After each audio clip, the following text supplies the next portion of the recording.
Good evening. I hope everybody's doing well. And thank you for everybody going over and supporting Beardo, Seg, True for Demons, and some others as well during this carry on with the copyright strikes. I do appreciate it. What today I'm going to be reading is called Short Stories from Scotland, and it's a Scottish historical fiction publishing. This is it here. Mm, and it's different people. It's obviously reading it. It's with my son messaging me.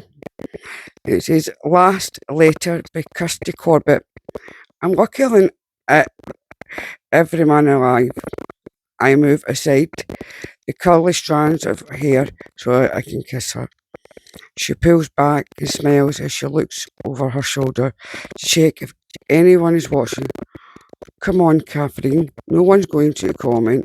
They know we're off. Still coy, she turns back to me. I suppose not. You'll have to get used to it because whenever I clap eyes on you, all I can do is chase you and kiss you. She giggles as I hold her close and steal another kiss before she pulls away again and leaves me standing there, watching how she heads off to do her chores. A slap her in the back distracts my attention from her. All right there, Fergus. How did you convince her? Still a wonder to me. A matter of focus and perseverance, Jock, chasing her around after all the lassies like 100 hound wouldn't win. You, a single one, the watch, the watch you do that and run for cover. They want commitment. Jock laughs. I'm committed to the pursuit of pleasure and providing it. Aye, you think that I've not seen you in action? I know, but how did you really convince her? I begged her until she said yes. Now come on, we've a hike to get to those cattle back down in the glen. The market's in 2 days. The solace that memory provides replaying the moment in my mind. Yet again, here in the darkness of perfect confinement, Catherine's smile that would melt the heart of a snowman in midwinter. Then the call to gather and being chosen to go, her crying softly, but we're not the ones choosing. I'll make it even more of a man of you. The laird told us. The echo of his voice mocks my mind. The reverence too, if his God will protect you, nipping like the dog at the heels of the cattle. I promised father I'd take care of our family as he coughed his last. My sorrow for him now tinged my envy. He passed in his own warm bed, Mam's hand to comfort him as he left his loving family in his wake. Not at, not at the end of the rope or facing the barrel of a musk after languishing in the dark cell of a cold stone with nothing and no one to call my own.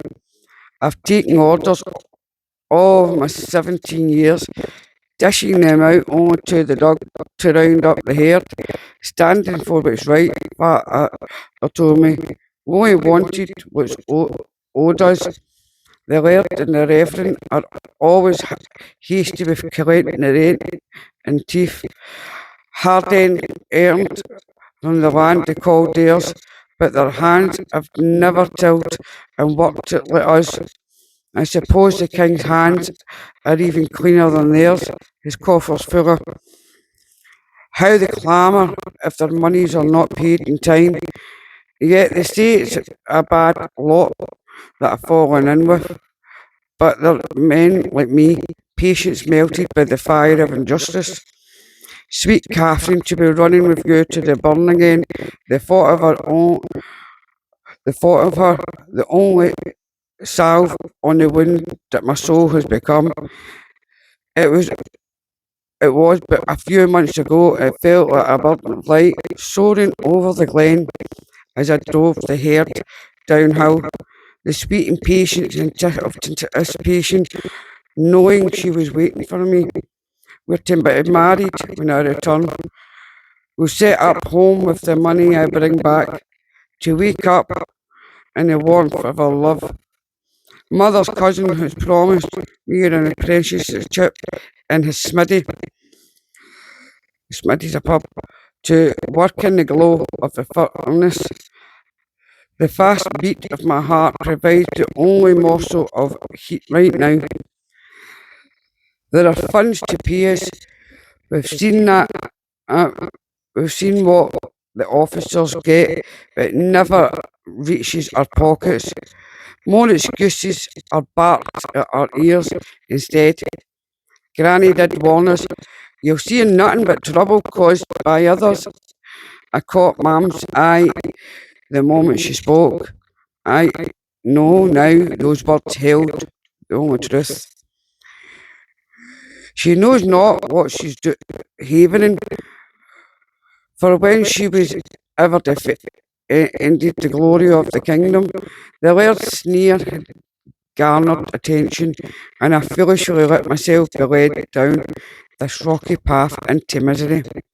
Man's hand having been forced to release one son for the crown.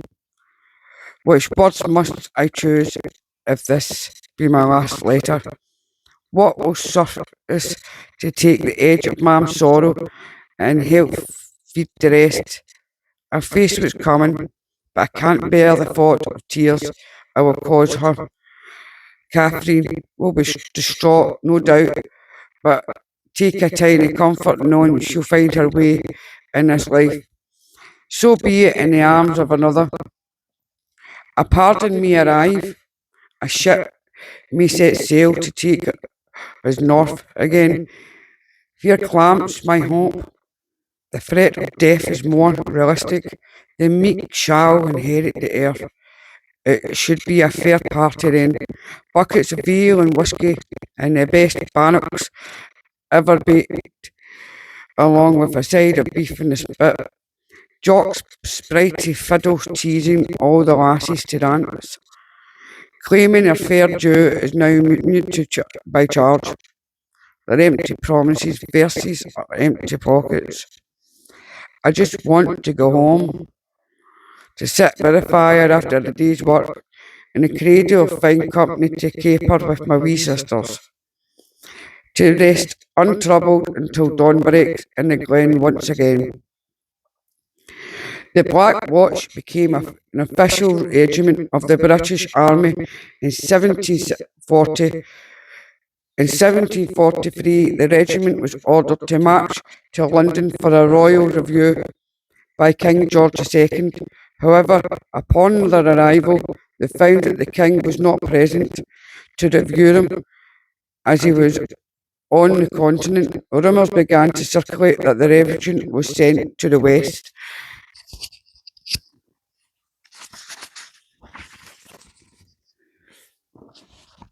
West Indies, which was a far cry from the duties they had signed up for in a region associated with death and disease due to the harsh climate and working conditions. Feeling deceived and concerned about the unpaid wages, on May the 17th, 1743, approximately 100 men deserted and set off to return to Scotland. They were inserted and after some negotiation they surrendered. All the deserters were tried by court-martial and sentenced to death. However, the capital sentence was commuted for all but three men, Corporals Malcolm and Samuel Macpherson and Private Falkwer Shaw. These three were executed, while the pardoned men were transferred to another regiment in various locations, including Mallorca, Gibraltar, America, and the West Indies. The mutiny and its aftermath had a profound impact on the Highland community, influencing some families' decisions to support the Jacobite uprising of 1745. This was a wee short um, story, as I said. I like the wee stories. I mean, from things like this. Um, I like books. Anybody knows me. I'm an avid book lover. Avid book lover. Um, Cannot speak Gaelic for the love of me because we were never taught it. I should learn. I need to learn that. I mean, it's a Scottish heritage after all. So, if you would like me to read any more of these short stories from the book, let me know in the comments down below, and sending love and light, and good night.